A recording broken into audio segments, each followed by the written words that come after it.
Hello and welcome back. Thank you once again for joining me and welcome to naturalnews.tv. My name's Magnus Mulliner and what I'd like to do is to invite you again on another journey. And this journey involves having a greater understanding of who you are. I'm going to label it as your ego. Now, I once listened to a recording by Dr. Wayne Dyer and I love his acronym for this. Ego stands for edging God out. Interesting. I like that. I think that's fantastic. So let me ask you a question before I go any further. Who are you? Who do you think you are?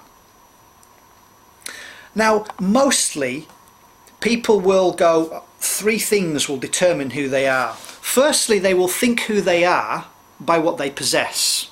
They may have a title, they might be Lord this, they might be a Baron the other, Mr. whoever, you know, so it could be that what they own in the way of a house or a car. It might be very expensive. The second thing, they'll think, well, actually by their position within a job.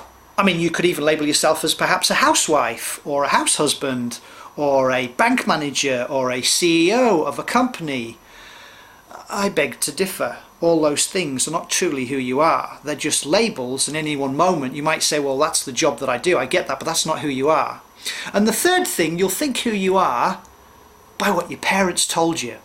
You're useless, or you're hilarious, or and they'll come with lots of different things to describe you. You're intelligent, or whatever it is. I'm not saying any of these things are wrong. What I am inviting you on this journey to do is just to become mindful or aware or conscious that that's not truly who you are. In fact, anything after I am ... let's call it I am love, would probably be the closest you could get to being accurate and truthful. So anything else after I am is pretty much BS. That means a belief system. So my question still stands. Who are you? Think about it. Well, again, in my opinion, I believe life is twofold. Firstly, is to create many pleasurable moments as an addendum, but not the expense of others. So whatever it is that makes you feel good, do it daily. Secondly, find out who the hell you are. And that's not like a destination. It's a continual journey to find out, because you will always be changing with the information or knowledge that you downput into your iPod, into your brain, into your mind. And I believe with a greater sense of knowledge comes a greater sense of responsibility, able to respond. So, the ego, interesting. Well, let me also explain some things about what the ego does. It drives a lot of people. I mean, look at our financial system, absolutely screwed up and doesn't work. What do? Put more money into it, but it doesn't work. Driven by the ego. The ego is possession for more. Another myth, because these people aren't happy generally anyway, even though they may have more money. That's a myth. Or they'll be happy when. That's another myth. So what is this ego? Well, in my opinion, the ego can serve you very well at certain times. Imagine driving down the road at some inane speed and that monkey says, slow down, you might kill yourself or somebody else. You might want to listen to it. That would be your ego protecting you. So I believe it's there as a survival protection mechanism. Or if you're walking along the edge of a cliff, it might say, step back, you muppet. Again, you might want to listen to it. But there'll be many other times when your ego will tell you not to say something or not to do something. And that is likely to stem from a fear. Whether it's a fear of success, fear of failure, what people might say, what people might think about you, blah, blah, blah, blah, blah. The ego has destroyed probably many millions of relationships. I'm right and you're wrong. Interesting context or position. So in your relationship perhaps with others, how could it perhaps change with this information that I'm reminding you? I don't teach you anything, I just remind you that which you have forgotten. So my question also would be, does your ego lead or does your heart lead your ego? Because we all have an ego. It came about 5,000 years ago when we started to separate ourselves from everyone and everything else. There is no separation, we are all one. How do we know? Well, in 1969 when they blasted out into space and they took a picture and looked at the Earth, we're all connected. I mean, just imagine if aliens started to destroy our planet. Do you think we would come together and put our differences and our religions aside?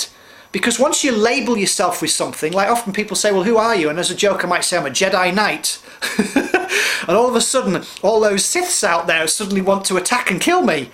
Or if I label you as I'm a Christian, then I might create war with somebody who might be a Hindu, or maybe some other religion.